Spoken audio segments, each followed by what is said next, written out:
Os populares de Ribeira acusan o Executivo local de falla de planificación. Critican que a piques de rematar o ano non teñan aínda aprobados os orzamentos, a pesar de contar con maioría para sacalos adiante. Estamos a pleno mes de outubro, que un goberno con maioría que se di planificado sigue sin orzamentos,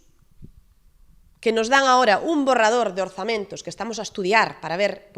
se hai oportunidade, que coñecendo cales son os xeitos de traballar deste goberno, entendemos que non vai haber ningunha oportunidade para o Partido Popular de facer aportacións, é o que nos teñen acostumados dende logo,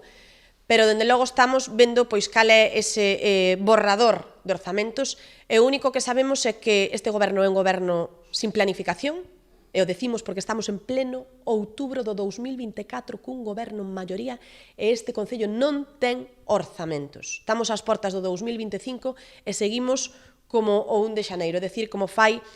máis de 9 meses. Polo tanto, o único que sabemos destos orzamentos é que seguimos sin planificación. Tras revisar o borrador, os populares sinalan que non hai investimentos promovidos polo Goberno, senón que todos dependen de outras administracións ou de xestións realizadas polo anterior Executivo local. Que non hai unha soa inversión que sea produto deste Goberno, que sea unha soa inversión nova. Falamos do POS, algo que ven todos os anos, falamos dese proxecto de carril bici con fondos europeos que ven xa dunha consecución de fondos do anterior Goberno, e, polo tanto, vemos a un goberno sin iniciativa, sin ideas, sin xestión, e que, dende logo, ese medio millón de euros que vai dedicado ás dedicacións exclusivas dos 7 concelleiros que así as manteñen, o único que fai é o único que serve, dende logo,